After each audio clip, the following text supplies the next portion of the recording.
Hello again, everyone, and welcome to this episode of One-on-One. I'm very pleased to have as my guest Mr. Henry Lafont Jr. He's done so much for the area.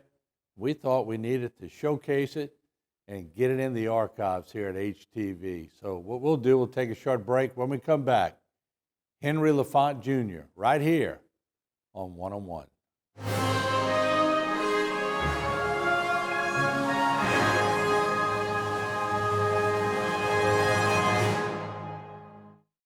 One-on-One is brought to you by the Law Office of Waits and Downer.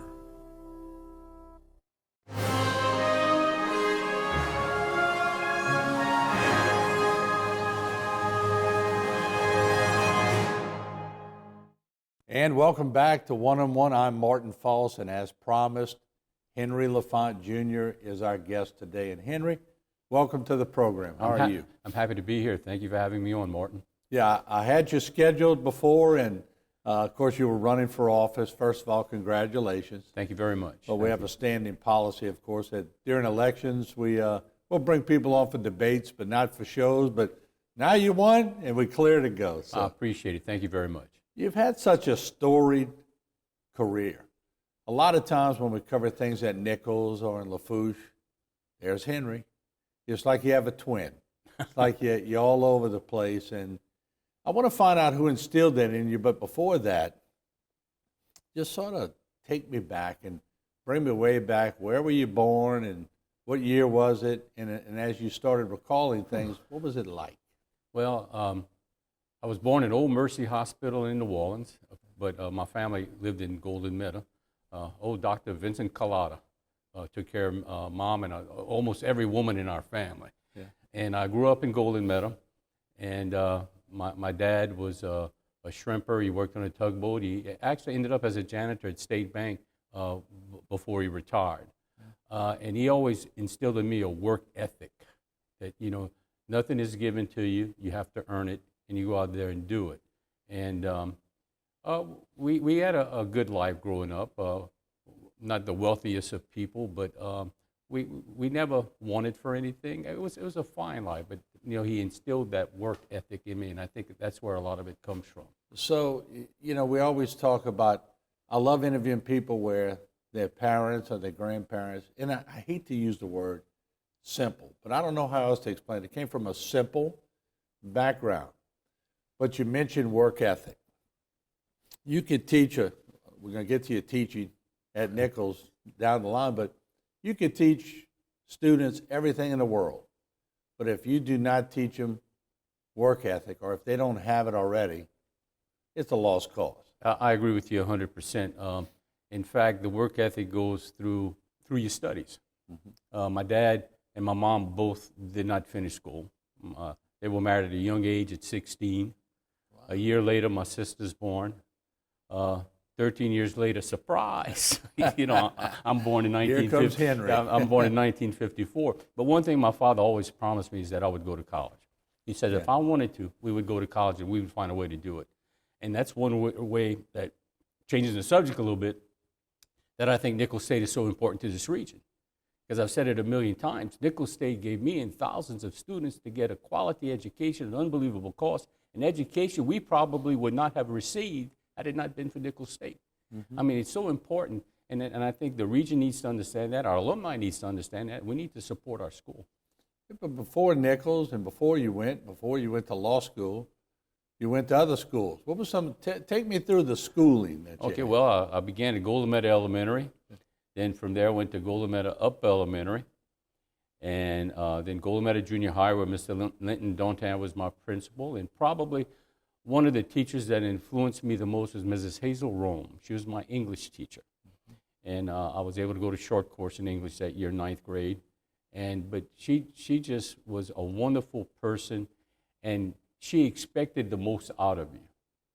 And you almost was disappointed if you could not deliver for her, if that's the kind of person she was. Yeah. And then from Golden Meadow Junior High, it was South Lafouche High School. Right. Of course, our principal there was Papa Bear, George A. Bear, who was just an icon in our area. Right. And we were very fortunate. My senior year, we won the state championship in football in 1971 when I graduated in 72. And that was a fun year for us. That was a really fun year. You had a great team.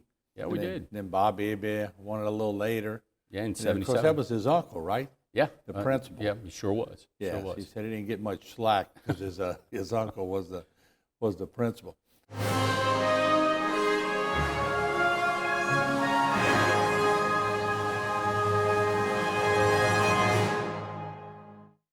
For all of your cases, including those with catastrophic significance, call Waits and Downer Law Firm.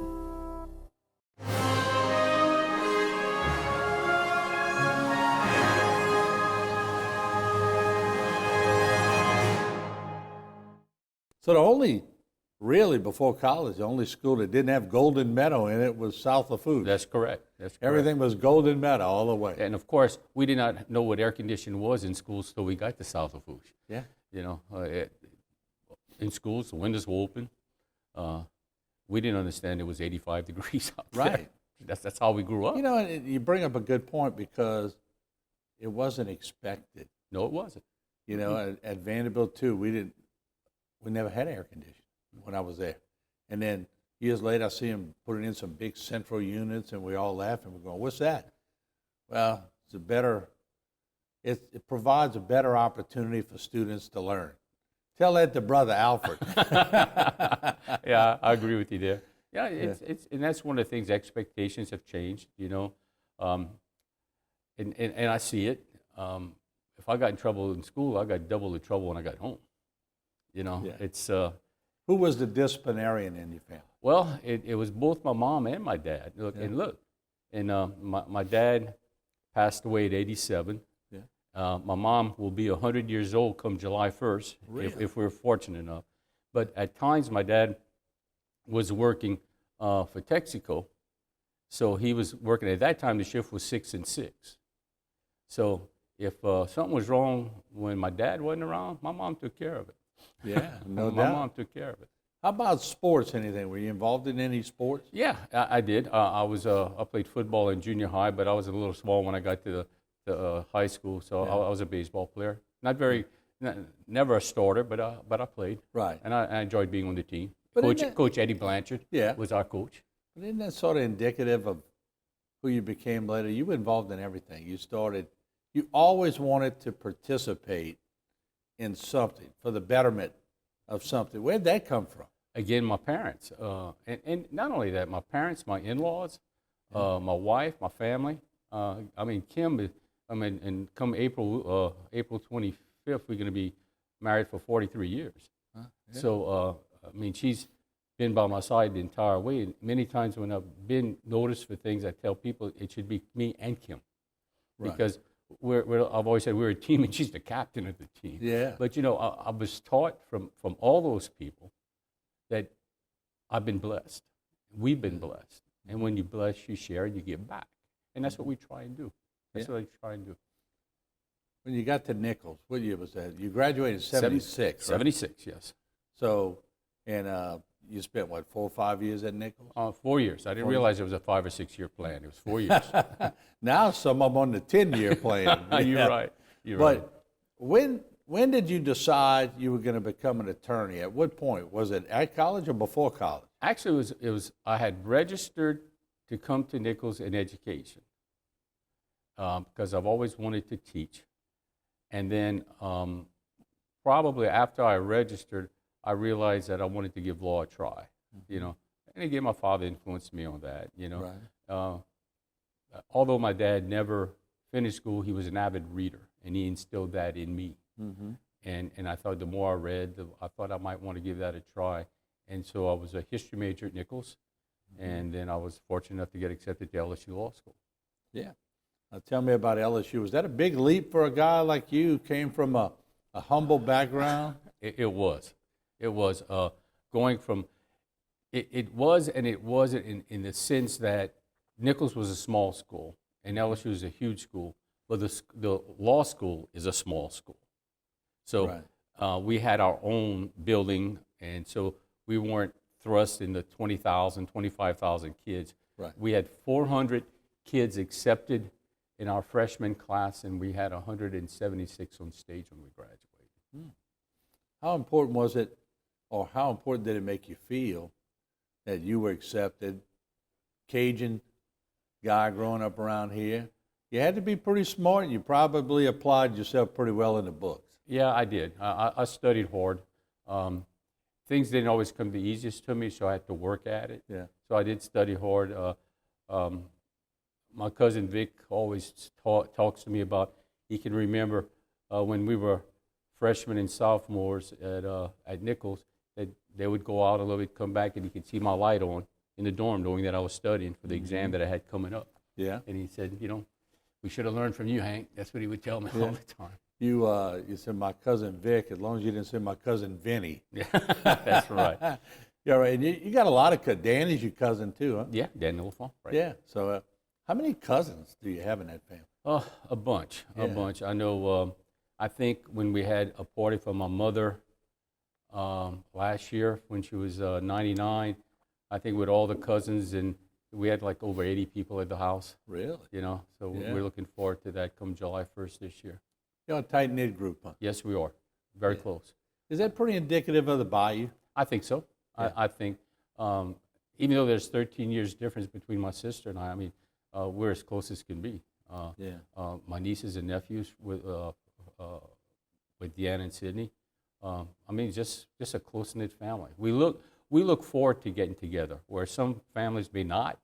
I mean, it's very important for the holidays. It's very important for birthdays. It's very important for anniversaries. We enjoy spending time together. That's great to hear. I love that.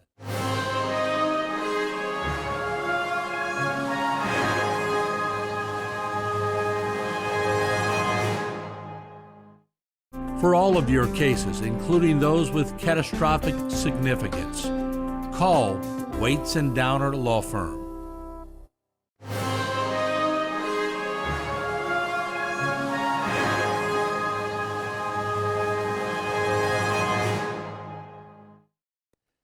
So you talk about when you went to LSU and you graduate.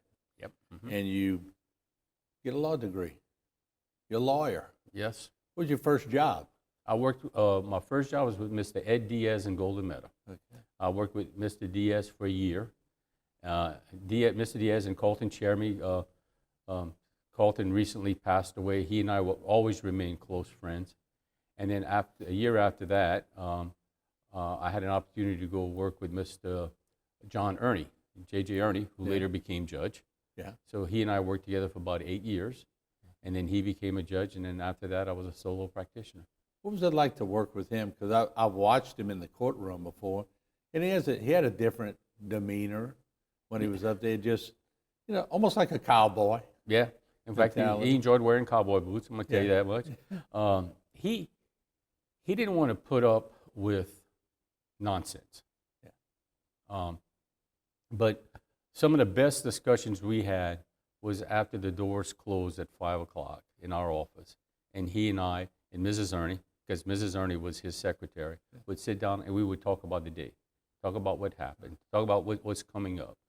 And just having that across the hall, all those years of knowledge, where I said, JJ, I'm not really sure about this. Well, Henry, I handled something like that once before. Why don't you look at this? Why don't you look at that? That was just so important. But like I said, no nonsense, not really. And in the Lafourche area, when you look at all the lawyers and the attorneys, that sort of graced Thibodeau, y'all had a who's list. I mean, we can honestly say, I think speaking here to the people, that was a good, I guess, plethora of a bunch of people who knew the law. What was it about that area? Was it the challenge of beating a friend? Was it I don't want to lose to this person? What made everybody excel like that? I think the judges we had in our area always expect us to be prepared. And when you go in prepared, like I tell my clients, look, I've won cases that I thought I'd never had a chance to win, and I've lost a few that I said, man, I don't know what happened here. Right. But you always went in prepared, and I think that made us all better.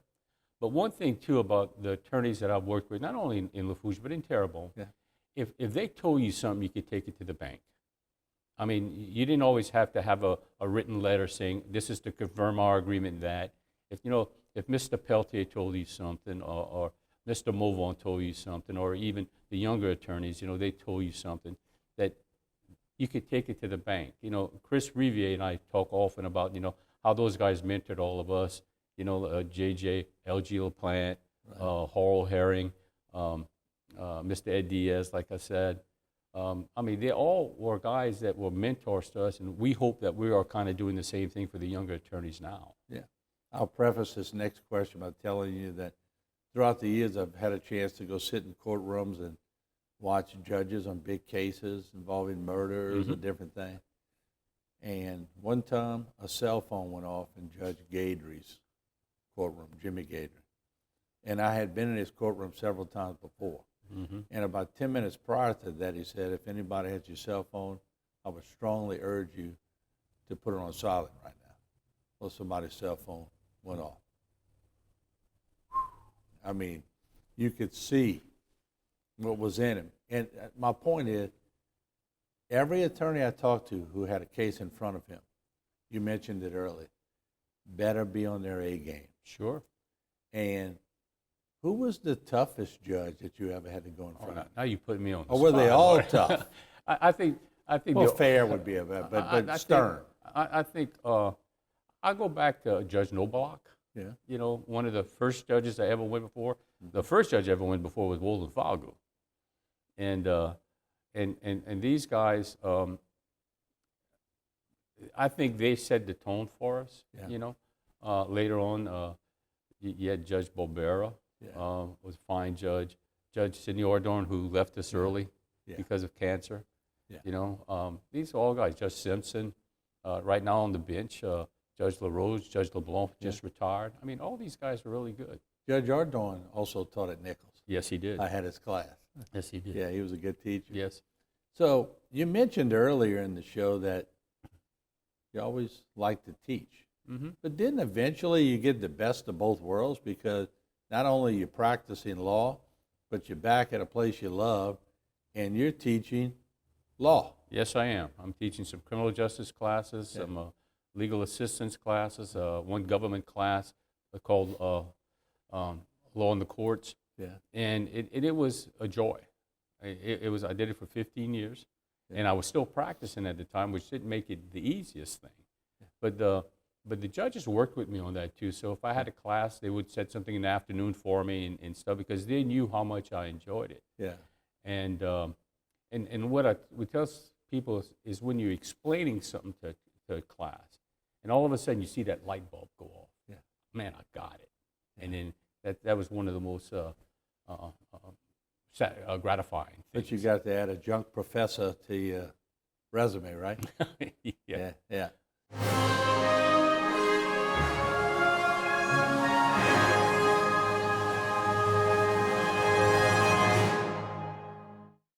For all of your cases, including those with catastrophic significance, call Waits and Downer Law Firm.